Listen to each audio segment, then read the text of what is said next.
Welcome to this episode of the Essential Church Podcast, an ongoing conversation about some of the most important issues facing the local church today. I'm your host, Andrew Arndt, and today I'm going to take you to an interview that Daniel Grothe and I did recently with our dear friend Marilyn McEntyre. She's a teacher and a writer. She's taught for many years at places like UC Berkeley and Westmont College, specializing in literature and medical humanities. She's really a teacher of language is what she does. And she's also, as it happens, one of the program directors for our Doctor of Ministry program at Western Theological Seminary. She's a brilliant thinker, a very brilliant writer, and she's written a wonderful book called Caring for Words in a Culture of Lies, which is all about how the degradation of speech in our culture is related to the degradation of our culture. And so what does it look like for us who are a people of the Word? The Scripture says that the Word became flesh and made his dwelling among us to come and save us.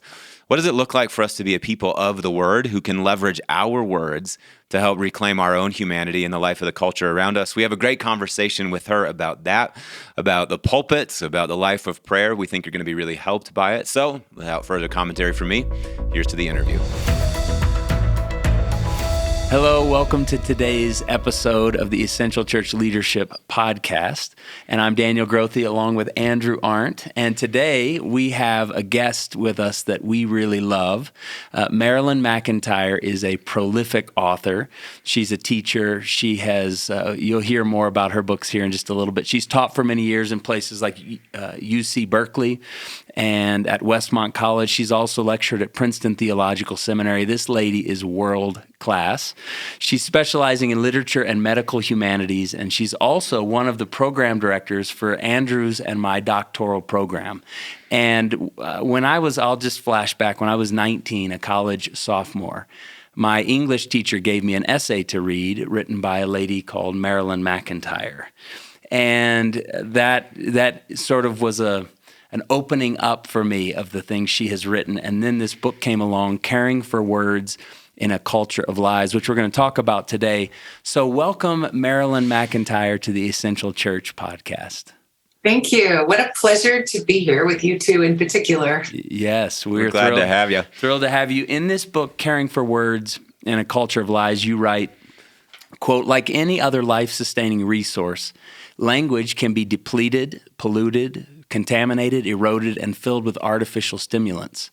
Like any other resource, it needs the protection of those who recognize its value and commit themselves to good stewardship. Caring for language is a moral issue," you say, "and caring for one another is not entirely separable from caring for words." So Marilyn, talk to us about that. Well, I think some of the urgency of this matter is almost self-explanatory at this point. I don't know any person of any political or theological persuasion who can't step back and look at public discourse and say we're in trouble. Mm-hmm. As you know, how often do we all hear we don't know how to talk to each other? People don't know how to talk across the aisle. People don't know how to speak from one church community to another. And so many people, even in their families, are navigating difficult conversations because there are so many trigger words, words that you drop them into a conversation and all of a sudden it's like one of those things you drop into a solution in your chemistry class. And the whole bottle is suddenly a different color. Mm-hmm. So, and I don't think this is brand new, but I do think that the nature of social media and the scale of public media and the range of what is out there and the kind of accessibility we have makes it historically unprecedented. People have always had arguments, but I don't know how often people have been in a position where it's almost impossible to construct the argument because the terms on which the conversation is to be conducted can't be agreed upon in the first place. George Orwell was one of those folks, in the 20th century who also cared about this. And I think in a lot of ways, he anticipated the situation that we're in now, where the erosion of our speech and the erosion of our public life were so closely tied together. And you quote him early in your book in the wonderful essay where he's wrestling with this issue. He says that the English language becomes ugly and inaccurate because our thoughts are foolish, but the slovenliness of our language makes it easier for us to have foolish thoughts. The point, he says, is that the process is reversible. Modern English, especially written English, is full of bad habits which spread by imitation and which can be avoided if one is willing to take the necessary trouble. So I would love to talk for a little bit about some of the bad habits of speech that you're seeing right now, and which have you the most concerned? And I'll just say, in the doctoral program, one of the things that I personally love about the lectures that you've given is that you've helped us see. I mean, I can think of dozens of ways in which you've kind of pointed things out to us about, like, pay attention to this, be careful about that. But when you think about those things that maybe you find your thoughts circling around most right now, what are those things? What are the principal bad habits that are corrupting our thoughts right now? Yeah, I'm happy to name those, but I want to say, to frame that the first chapter in this book is the Ain't It Awful chapter, where I go into all the bad habits and all the, lament. And the rest of it is an effort to name some strategies of stewardship that practices that could help all of us to be better stewards of language. So I just want to say the whole book isn't lament. Yeah, sure. But here we go. There are some bad habits that I think are pretty widespread. One of them is just falling into abstractions and not even recognizing when you're dealing in abstractions rather than particulars. I love the phrase that one theologian uses when describing the Gospels. He talks about the scandal of particularity. Yeah. That God came to us in a particular place and time and culture and person in particular circumstances and taught in stories that deal in particulars. But if you listen to a lot of public speeches, even by, good guy groups who are trying to activate the public, you hear a lot of words that end with ISM or MENT or NESS or TION, just to give you a small representative range of what is an abstraction. So even if we're talking about justice, unless we then talk about who is suffering injustice in what particular circumstances, then justice remains an abstraction that's floating out in the air. Right. And so I think it's good to help each other stay accountable by occasionally inventorying the abstractions that we just routinely use because they're shorthand. Right. And even a word like faith. What do we talk about when we talk about faith? Could we go back to our very basic vocabulary in this faith community, in this church? Yeah. So that's another issue, is the failure to define as you go along. So here's what I mean by that. Here's what I mean by that in this situation. Marilyn, can you say just a little bit more about that? I'm wondering, as you're talking, I'm thinking about reasons why we might prefer abstractions to particulars, but I would like you to say more about that. Why do you think, why are abstractions a refuge for us? Because they enable us to avoid responsibility.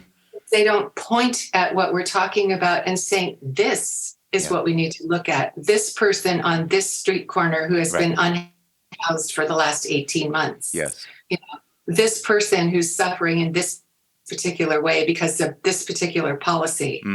And so I think until we get into particulars, that we can stay at arm's length, even from things that we believe that we are deeply concerned about. People use the word deep a lot and forget that it's a metaphor, but I think to go deep is to go particular. What do you mean is one of the most useful questions to keep in your pocket.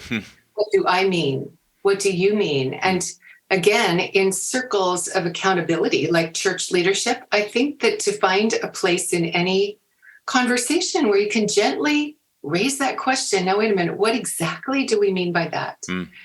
Will hold us accountable to a kind of clarifying our vision, to the responsibility to actually look and not stay at the 30,000 foot level from what we're doing.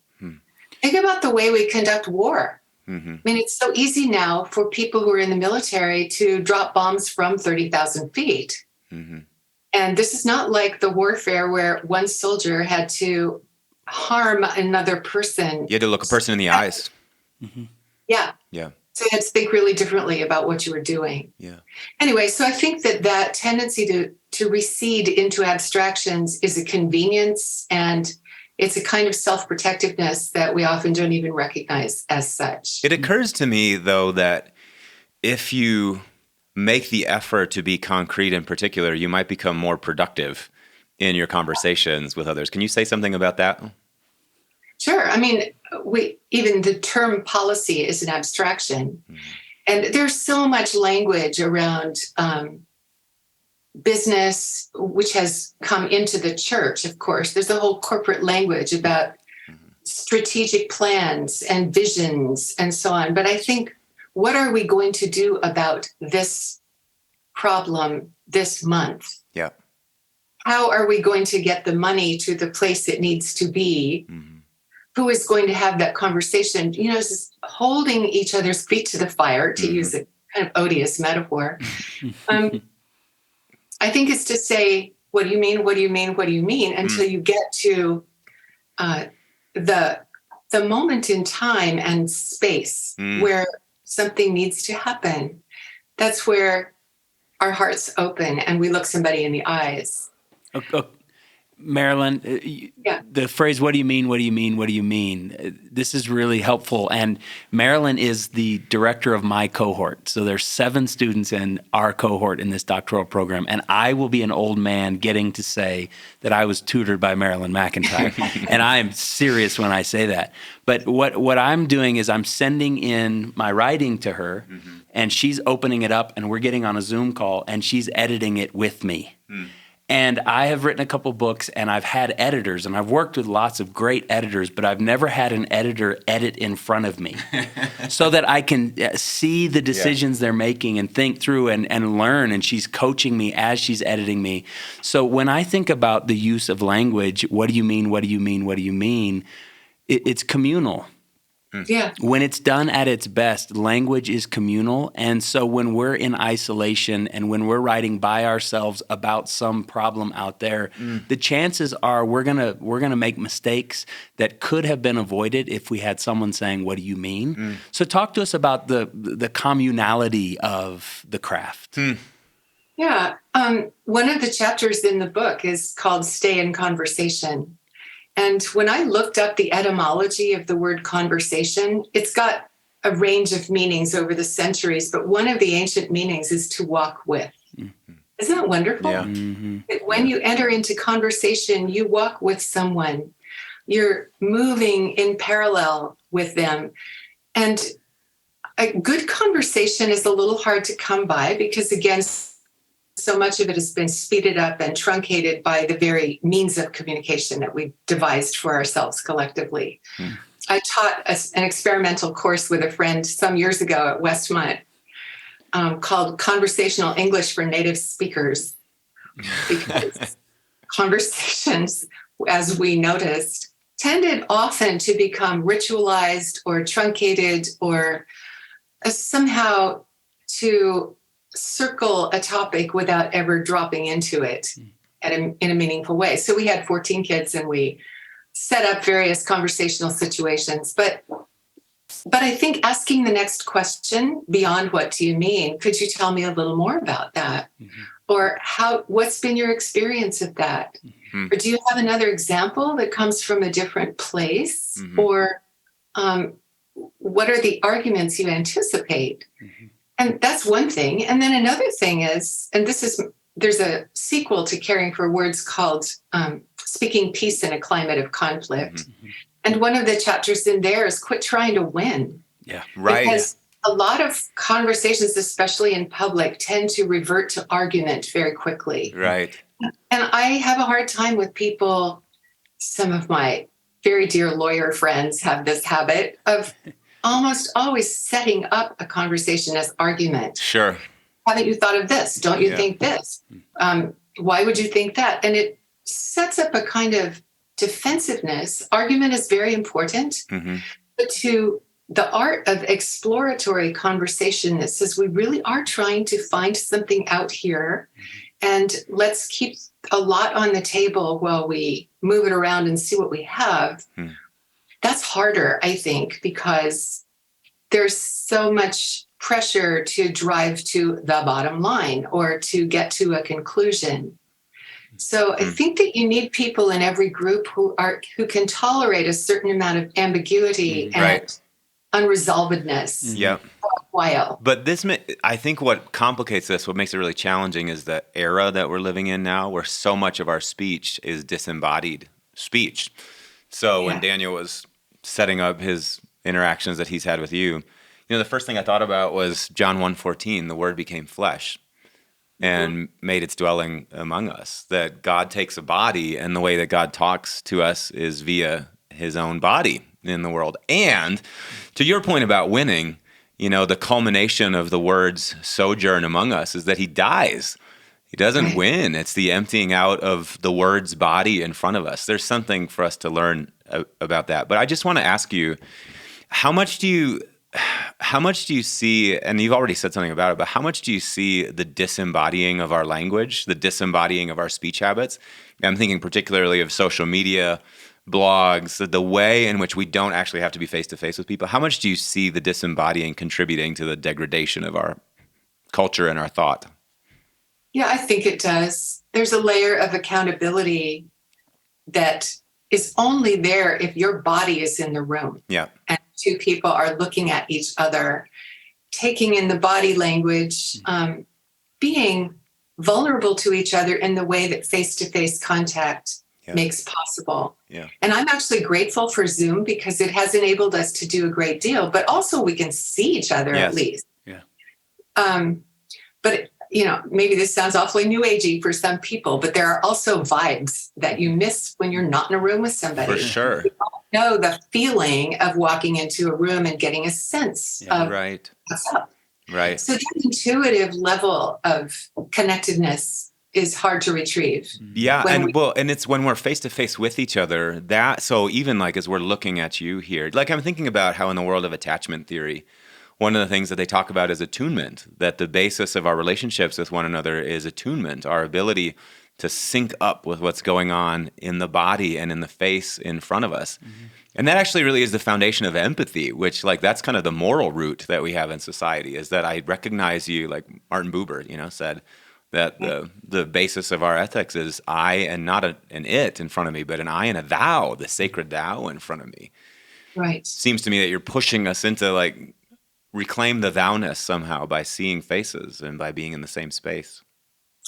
Well, yes. And also disembodiment is disembodiment in time as well as space. And again, I'm grateful that I can be in the Pacific time zone and talk to you in the Mountain time zone. Mm-hmm. But there's a way in which occupying the same moment matters. And I think my fascination with the possibilities of electronic communication is that maybe the pliable web that allows us to connect in new ways establishes a new kind of understanding of energetic connection, that we're all in the same energy field. Yeah. I had the experience of being asked to lead a contemplative prayer session in a retreat during the pandemic that was being conducted on Zoom. Mm-hmm.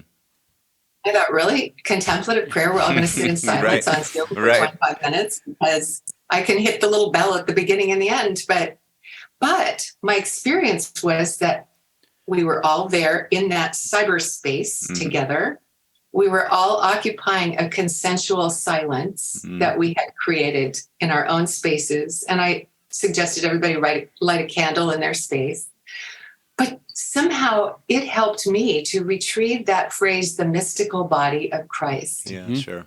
That our connectedness does not entirely depend on time and space. So that's the other side of it. That there's something to explore in the new ways we are connecting. That's not all bad. Yeah. I just think we have to do it thoughtfully and with a lot of caution for the ways it gets commercialized and trivialized. Right. Marilyn, you are married to John, the man of God, the preacher, Pastor John, who has occupied the pulpit for decades, and you have sat, I'm sure you've edited so many of his sermons and afterwards said, hey, don't do that again, or that didn't work, or I love this. So you understand the power of the pulpit. And so talk to preachers listening. There's a lot of pastors and preachers listening. What do you need us to stop doing, and what do you want us to start doing? We're asking you. You're not being presumptuous. Tell us, what should we stop doing? What should we start doing? How much time do we have? Just go. I was actually going to write a piece one time called "A View from the Pew." I probably have written that. It's really important. I think that I suspect that you two are great preachers, and I have certainly heard plenty of great preachers. And yes, I do talk to John about preaching. One of the things I want to say to you is if you've gone to seminary and you had the privilege of studying the ancient languages, hand them over. Some of the best sermons I've heard have been the ones where somebody just takes a word from Hebrew or Greek or Aramaic and says, you know what this meant? This word had a lot of resonance. And sometimes it really opens up the text. One of John's sermons that I remember most vividly, because he's pretty uninhibited sometimes, but he was reading about Jesus' baptism and about the moment when the heavens opened and a dove descended. And that's the translation that I was used to. But he said, you know what the Greek word for opened was? And then he just belted it out. You could hear him on the street. Schizomeno. And he said, that means ripped open. And the title of the sermon was Ripped Open. Wow. But that word gave me such a new sense of that moment. Yeah. Yes. And I didn't know because I didn't take Greek. Yeah. So that's one thing I would say is draw on those resources, the Bible study, the academic work that we supported you to do, those of us who support seminaries, because the rest of us don't get to do it. That's not our vocation. And I think that in trying to meet the congregation where they are, a lot of times pastors are tempted to be so, quote, pastoral, that they sort of, I hate to use this phrase, but the danger of dumbing down in order to be accessible to people is a troubling one. And I used to do an exercise with my pre-med students to have them take a very complicated biochemical process and explain it as if for a patient who needed to understand it to make a decision, who had no medical education. And then we talked about the difference between simplifying and dumbing down. How do you simplify without dumbing down? That's good. And my answer to that would be find the center, come to the center. What is, if you don't know anything else about this process or this word or this moment, what do we need to know to understand it? And that takes some real reflection and prayer sometimes. What is at the heart of this? Yeah. It's beautiful. So, okay, you want us to start doing that. But what about, what do you want us to stop doing? Like, talk about some bad habits maybe that you see in the pulpit that are enabling and authorizing bad habits of speech in the culture. Well, I think that it's important, again, this is a discernment question. I think it's important to be friendly and open-hearted and accessible, but I also feel as though there's a dignity to the pulpit. You know how they used to put pulpits way up high in the medieval churches? I'm not recommending that, but the sign value of that is we are hearing the word of God. And therefore, when I put these vestments on or whatever I'm doing, you probably don't use vestments in your church, but when I step into this pulpit, I am offering something from a place that's not just me personally. I'm here as an emissary. Yeah, right. And I'm here, if you don't like the word mediator, at least I'm here to offer you something that I've been specially ordained to offer. And so I feel like there are lots of pastors who try way too hard to connect in a way that seems to be predicated on a commercial model. Yeah. You know, a sort of market appeal, as opposed to offering something that is possibly challenging, but also comes from a place that's not elitist and not effete, but says, I've done some work here, and I want to help you understand something that many of you may not have had a chance to look at. You know what I mean? Yeah. So preaching isn't the same as teaching, but I have my feeling about teaching is what would I be doing up here if I didn't have access to something you may not know yet? So I'm going to try to share it with you. Mm-hmm. Yeah. I want the preacher to be in a place of authority. Yeah. Mm-hmm. Yeah. So good. I want to ask you one last question with the couple minutes that we have left here. Your whole book is about reclaiming our language, reclaiming our speech. So it's all about practices and habits that will help us do this. The chapter I think that I was so very gripped by was your chapter on prayer, that prayer is one of the places, it's arguable, I think, that it's the central place that we reclaim our way of speaking, a way of speaking that's humanizing, that's dignifying. You say that all the basic acts of communication, storytelling, public speaking, private conversation, the making of poetry, all at their root are related to prayer, which is such a great remark. Can you talk to us for a couple minutes about the life of prayer and how that will help us speak in ways that are redemptive and healing? Oh, well, thank you for that. I thought a lot about that. I was raised in an evangelical tradition, very close to the Baptists. It was a small denomination, but a lot like the Baptists, and so much good about it. A lot of Bible study, a lot of hymns, which gave me the language and vocabulary that I often find myself bringing into prayer. Most of the public prayer was spontaneous. We did have one pastor who really ran with that for quite long public prayers. But it wasn't until I was a young adult that I began worshiping in a more liturgical environment where there were written prayers. And my dad used to kind of rant on about, vain repetition, and he didn't like the idea of written prayers. Right. But my experience was I get to step into these words that have been crafted carefully by prayerful people and people have prayed these words for generations. And so my experience is that in written prayers, I can step into the communion of saints and join them. Mm-hmm. And sometimes if they have antique language, I like that. Not all of it, but the one I usually mention in this context is the phrase in the Book of Common Prayer, let us give thanks to the Lord our God. It is meet and right so to do. Yeah. I think, who says that? Yeah. No, nobody says that, but meet and right has a kind of modesty and precision about it that's instructive for me. Yeah. So I think that reclaiming or making a space for written prayers, for different versions of the Lord's Prayer, borrowing language that connects us to other people and language we didn't invent is humbling in a good way. Yeah.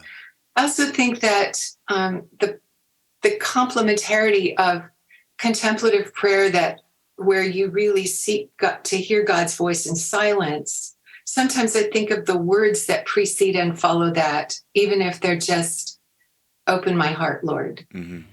But words become a vessel. Mm. And actually in traditions where like the Roman Catholic tradition where they use prayer beads, my sense of what the rosary does, it's not like you're actually thinking about 150 Hail Marys, which just, it's hard to grasp. But I think about all that repetition as a kind of weaving a basket around an open space that you occupy. Wow. So I feel as though paying attention to the language of prayer and coming to God with a word or a phrase, as in Lectio Divina, that says, what is here for me? Show me through this word or phrase what I need to see. That engagement with language is a dimension of prayer that I wouldn't want to be missing either in groups or in personal devotion. Marilyn, you've taught Moby Dick, and I've heard you lecture on it. It's brilliant. And the scene that comes to mind as I think about you is it's the big fight. They're out on the seas, and there's the storm going, and it's good and evil locked. And Melville says, there's these people straining at the oars and thrashing and yelling and cursing, but there's one person in the boat sitting completely still, poised. And then it says, in order to ensure the greatest efficiency in the dart, the harpooners of this world must rise to their feet out of idleness and not out of toil. And this man stands up and does his work, and I just feel like you're a harpooner with your words. Like you have gone slow, you've paid attention, you've done your work, and we have learned much from you. And so, preachers out there, get this book, Yes. Caring for Words in a Culture of Lies. Anything Marilyn has written, you can trust it. Marilyn, we bless you. We thank God for you. You're a gift to the body of Christ.